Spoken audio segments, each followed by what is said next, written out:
Buenos días, bienvenidos a un nuevo episodio de Voces Silenciadas. Mis compañeras Mari, Mayra, Valeria, Joana y su servidora Alexandra les hablaremos sobre el caso de Ernestina Asensio. Mayra, ¿nos podrías dar una introducción, por favor?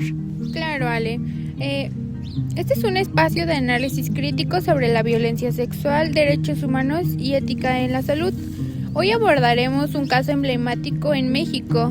Este es el caso de Ernestina Asensio Rosario. Ella era una mujer indígena náhuatl de 73 años, víctima de agresión sexual y fallecida posteriormente por falta de atención adecuada. Con esto nuestro objetivo es comprender no solo los hechos, sino también las implicaciones éticas, culturales y sociales alrededor de este caso, para promover una información sensible y humanista en futuros profesionales. Mari, ¿me puedes decir un poco sobre este caso? Claro que sí, Mayra. Para entender este caso debemos recordar que durante el 2007 diversas comunidades indígenas eran marginadas por el ejército mexicano. Existían múltiples denuncias por abusos, agresiones hacia mujeres y niñas. Ernestina vivía en una comunidad marginada de la sierra, donde enfrentaban altos niveles de pobreza, limitando el acceso de salud, educación y justicia. Además, había una fuerte discriminación estructural por su condición indígena. En este contexto de vulnerabilidad aumentó su riesgo, explicó la respuesta deficiente hacia las autoridades.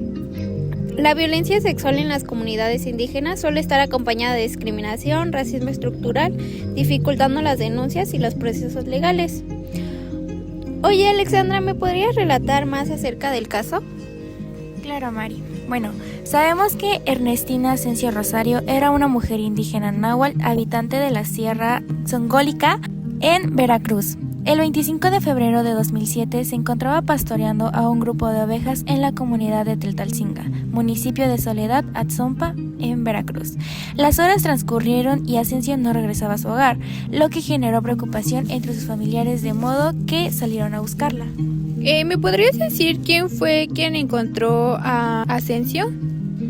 Claro, se sabe que la hija de Asensio la encontró gravemente herida a unos 300 metros del campamento del Batallón 63 de Infantería del Ejército.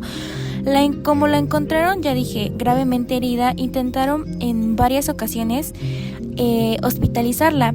Sin embargo, aunque intentaron varias veces hospitalizarla, lastimosamente no lo lograron y tardaron más de 10 horas en ingresar a Ernestina al Hospital Regional de Río Blanco. Asensio recordó que varios integrantes del ejército fueron sus agresores durante la madrugada del 26 de febrero del 2007. Ernestina falleció a sus lesiones, que fueron hemorragias internas, traumatismo, y la primera autopsia realizada por la médica Catalina Rodríguez Rosas y el médico Juan Pablo Mendizábal Pérez fue que su diagnóstico hacia Ernestina había sido por violación sexual. Más adelante, el 9 de marzo, su cuerpo fue exhumado en el Panteón de Chixninca, municipio de Soledad Atzompa, Veracruz. También cabe aclarar que los familiares de Ernestina denunciaron el ataque sexual a la Procuraduría General de Justicia. Su caso trascendió a nivel nacional, por lo que el 13 de marzo del 2007, el entonces presidente de México, Felipe Calderón Hinojosa, de manera irresponsable, comentó que Asensio falleció supuestamente por una gastritis crónica.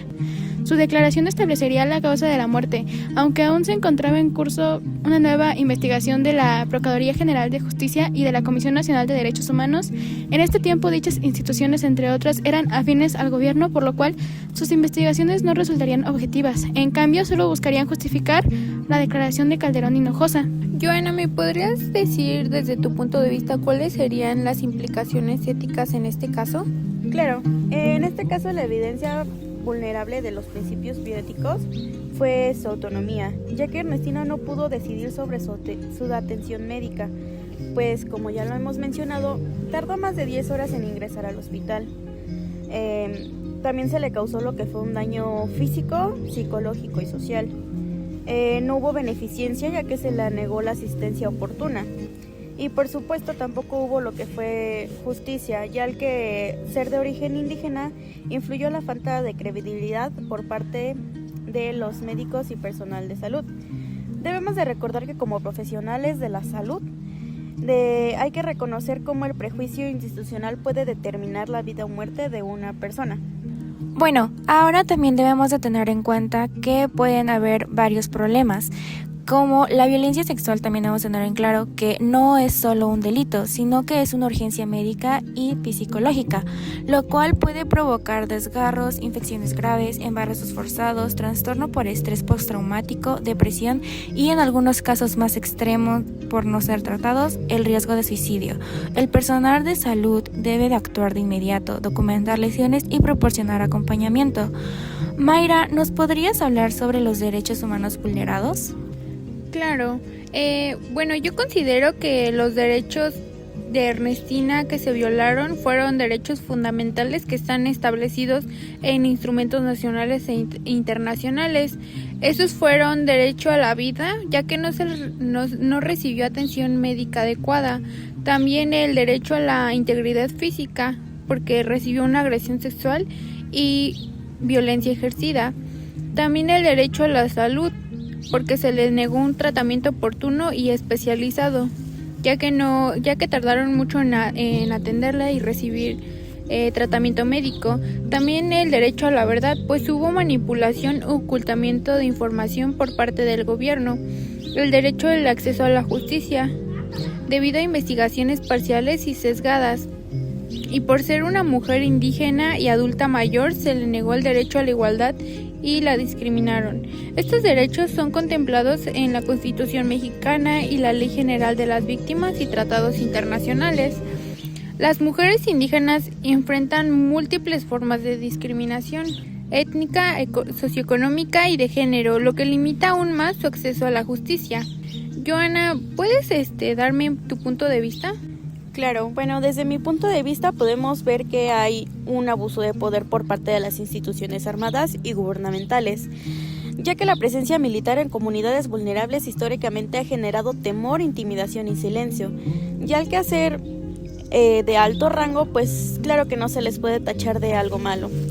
La declaración prematura del presidente de la República al afirmar sin evidencia que Ernestina falleció por gastritis crónica influyó en el curso de la investigación, generando presión mediática y política.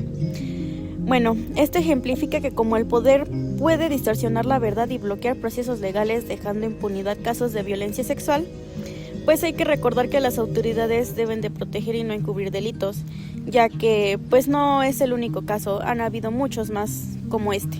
Bueno, también en este caso se violaron varios principios de bioética, ya que al no recibir atención médica justa ni imparcial, lo que demuestra es la falta de injusticia. Tampoco se evitó causarle más daño, pues al no atenderla correctamente se minimizó su situación y se rompió el principio de no maleficencia. Además, no se actuó buscando su bienestar, sino que se ignoró su dolor, necesidad de ayuda, violaron la beneficencia. También se le negó la oportunidad de expresar su versión de los hechos, lo que afectó su autonomía. Todo esto refleja una clara violencia institucional y ya que las autoridades duraron de su testimonio y no trataron con respeto ni empatía. Como profesionales de la salud debemos aprender de este caso para garantizar una atención ética, humana y libre de prejuicios hacia todas las personas. Además, debemos destacar que Ernestina fue víctima de violencia institucional manifestada cuando las autoridades dudaron de su testimonio. Intentaron modificar la causa de su muerte y desacreditaron la denuncia inicial. Esto genera revictimización, es decir, que la persona vuelva a sufrir daño por la forma en que se le atiende, y lo más grave, transmite el mensaje de que la vida de una mujer indígena vale menos por el sistema. Mayra, ¿qué conclusión podrías darnos sobre este caso? Pues el caso de Ernestina nos recuerda que la violencia sexual es también una violencia de poder, donde se insertan racismo, militarización y desigualdad. También nos representa una herida profunda en la historia de los derechos humanos en México, al evidenciar cómo la violencia de género, el racismo cultural y la indiferencia institucional pueden confluir en una misma tragedia.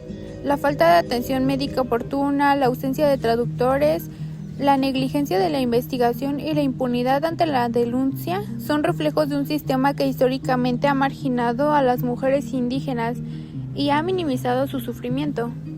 Como último, pues tenemos que más allá de los hechos, este caso interpela la ética profesional, especialmente en los ámbitos de la salud y la justicia. Subraya la obligación de los profesionales de actuar con sensibilidad cultural, empatía y compromiso con la dignidad humana. Ernestina no solo fue víctima de una agresión física, sino que también de un entorno institucional que se le negó su voz y su derecho a la verdad. Recordar su historia es un llamado a transformar la práctica profesional, a fortalecer la educación en derechos humanos y ética del cuidado, y a construir una sociedad más justa donde ninguna mujer, por su origen o condición, vuelva a ser silenciada. A esto hacemos un llamado a la acción, ya que como estudiantes y futuros profesionales, escuchemos a las víctimas, documentemos con rigor, mantengamos una postura ética, defendamos los derechos humanos sin importar el contexto, porque nuestro deber no solo acaba en una consulta, continúa también con la sociedad. Y bueno, hemos llegado al final de este grandioso podcast. Gracias por acompañarnos en este episodio de Voces Silenciadas. Hoy comprendimos que detrás de cada caso hay una persona con sueños, una familia y una comunidad que merecen justicia. Lo que le pasó a Ernestina nos da a recordar que el abuso de poder y la falta de empatía pueden destruir vidas, pero también que alcanzando la voz podemos generar conciencia y exigir un respeto. Como estudiantes y futuros profesionales de la salud, tenemos la responsabilidad de actuar con ética, empatía y humanidad, cuidando siempre la dignidad de cada persona. Sigamos aprendiendo, escuchando y hablando por quienes han sido silenciados. Gracias por escucharnos y recuerden, el cambio empieza cuando nos atrevemos a no callar. Hasta el próximo episodio.